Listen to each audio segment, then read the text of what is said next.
it's Cheyenne. So today I'm going to go over the differences between the Army Reserve and the National Guard, mostly. But I'm also going to kind of mix in some differences between active duty as well. So before I start, I just want to go ahead and bust a couple of myths regarding the differences between the National Guard, the Army Reserve, and the regular Army. One huge myth that I hear all the time, and I hear it again and again and again. People always say, oh, that's good that you're in the Army Reserve because you'll never deploy. Y'all don't deploy. You're just here as a backup just in case World War III happens. Not true at all. Another myth I hear is like, oh yeah, the National Guard, it's like they're only for things that happen here in the US. They're just to guard our nation. They're just here for natural disasters. They will never deploy, ever. If you join the National Guard, you will never deploy. False. False, false, false. Please do not join the National Guard or the Army Reserves thinking that you are never going to deploy, that you are just going to handle things here in the US. It's just not true. Well, you're certainly more likely if you join the regular Army to be sent somewhere overseas, whether it's a deployment or not. So if you're in the regular Army, you're going to be much more likely to be sent somewhere like Korea, pretty much like a duty station. You could be sent to Germany, because obviously when you're regular Army, you are working full-time for the Army. That is your full-time job. So you're going to live where they tell you to live, and that's just how it works. So of course, if you're in the regular Army, you're more likely to be sent wherever they want to send you, but as far as a deployment, so going to somewhere maybe like Kuwait, maybe even still Afghanistan or Iraq or somewhere like that, that would be considered more of a deployment where you're there for anywhere from 9 months to 18 months normally is what I hear. You can go there if you're in the National Guard. You can get to your unit right from AIT, and you can show up and they can be like, oh great, you're here just in time to go to Kuwait with us. We're going for 10 months. You can deploy, so just know that, because I hear that myth so often and it is not true. So now that I've gotten that big myth out of the way, I feel that I can move on. So first, let's start with the regular Army. It's a full-time job. You're joining the Army to work for them full-time. You're gonna go where they tell you to go. You're gonna live where they tell you to live. If you're unmarried, you're probably gonna live in the barracks. You're gonna live on post. As soon as you're done with your basic training in AIT and they tell you you're going to Korea, so you have 10 days to pack your stuff and you're going to Korea, and that's that. So that's a big difference, just right there, because of course with active duty, as soon as you're done with your training, your basic training and everything like that, you've already been away from your family, probably anywhere from 6 months to even maybe a year you've been away. They're gonna tell you you have 10 days to go home, pack your stuff, and then you are flying to Korea. And you're gonna be there for however long they tell you. So on the other hand, with the National Guard and Reserve, when you're going to basic training in AIT, of course, this is another thing that I hear a lot that people think is possibly different, but it's not.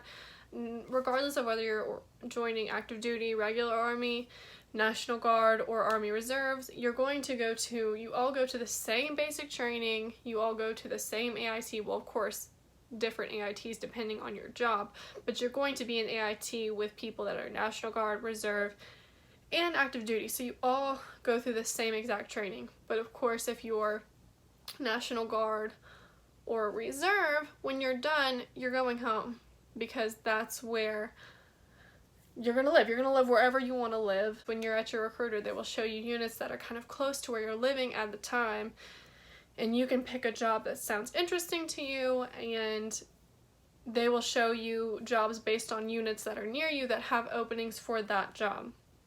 So you're gonna go home, and when you have your first drill or battle assembly, you're gonna drive to a unit, and you could be lucky that it's in your very same town or city, or you could have to drive an hour or two to get there. So one more thing I will mention about the differences between active duty and Guard or Reserve is that since active duty is your full-time job, if that's what you choose to do, it is much easier to stay up to date on all the latest updates. I mean, of course, if that's what you're doing day in and day out, you're going to stay fresh in your brain about everything that has to do with your job, all the details. I mean, you're going to stay up to date with everything new that the Army releases, all the new information, all the new equipment. I mean, you're going to have it first. You're going to, know it first. You're going to memorize it first because, of course, if that's what you're doing a vast majority of your time, then you have more time devoted to learning the whatever new things the Army's releasing, or just staying up to date and having more time to practice your job and just practice everything you've learned in your training and continuing that on full time for however long you stay in the Army. If you're Guard or Reserve, that is your part-time job. So a vast majority of people have a whole nother full-time job in the civilian side. You have a whole nother life, a whole nother job to focus on.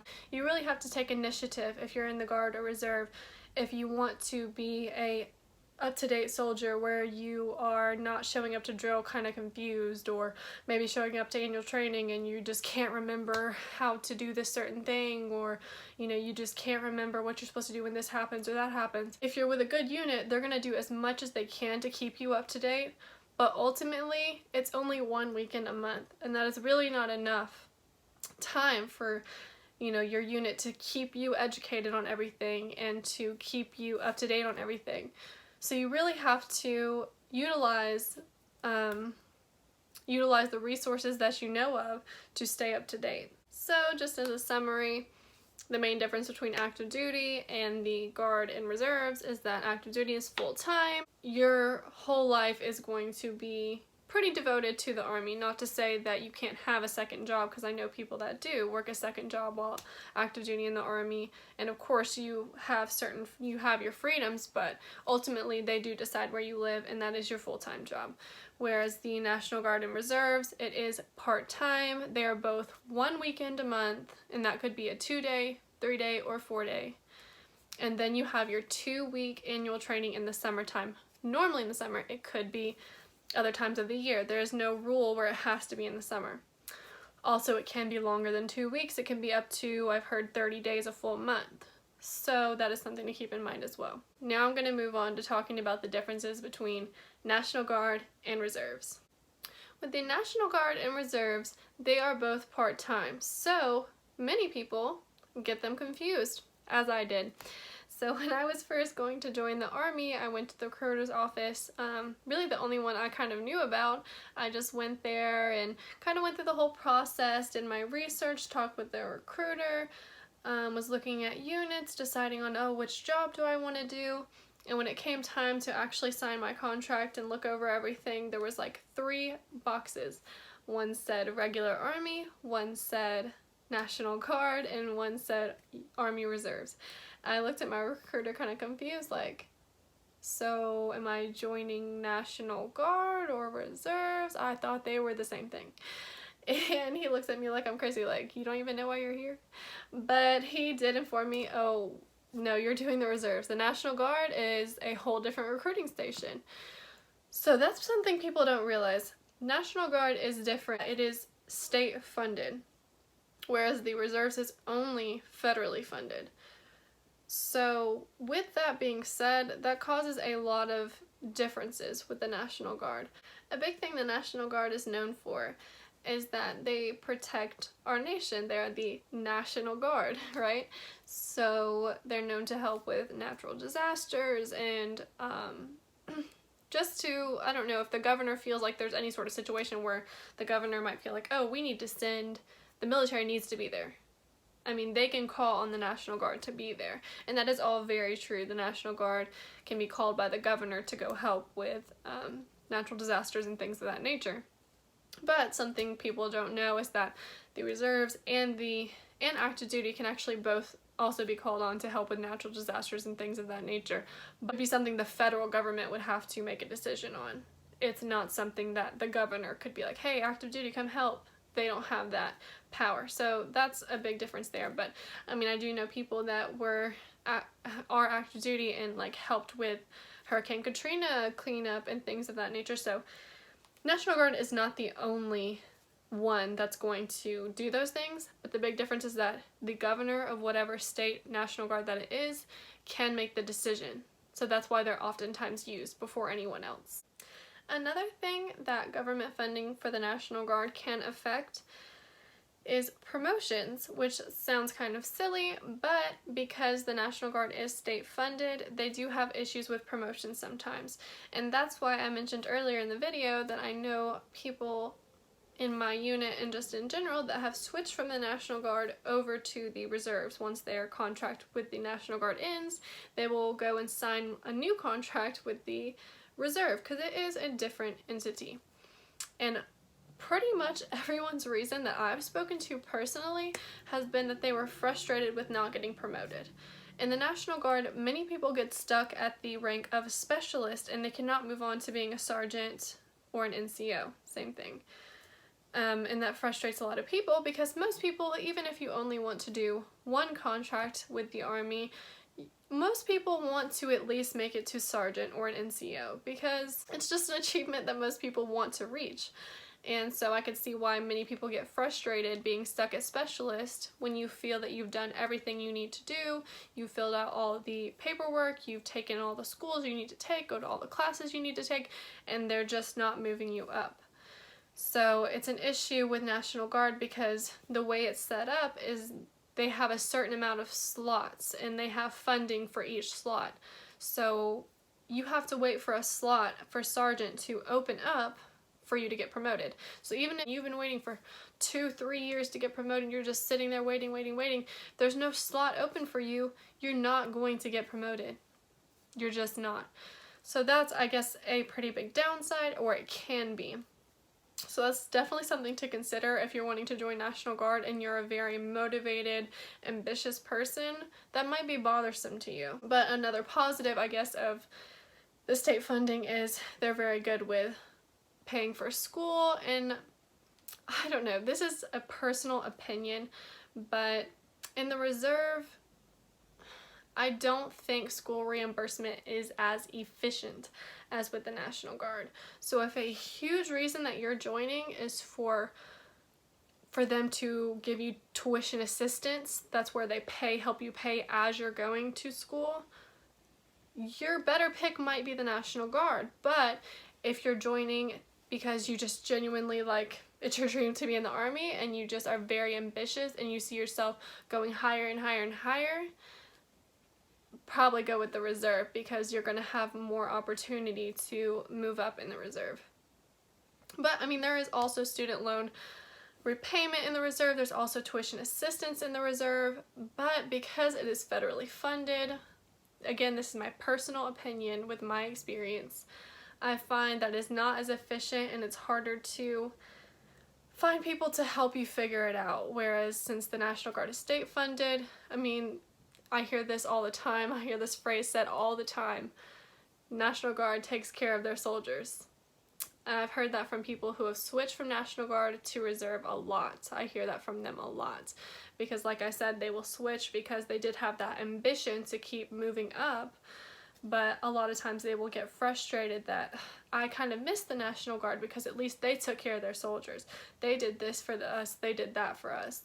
So that's something to keep in mind, is just to know yourself and know what your reasons are for joining the Army. And you should use that reasoning to make your decision, because ultimately people are different. Some people have the motivation of it's been their dream to be in the Army. So it's like it's always been your dream to be in the Army, and it's just like you just see yourself being in the Army, moving up and just doing it as a career, then I would definitely recommend doing active duty and taking that plunge, even if it is a little bit scary.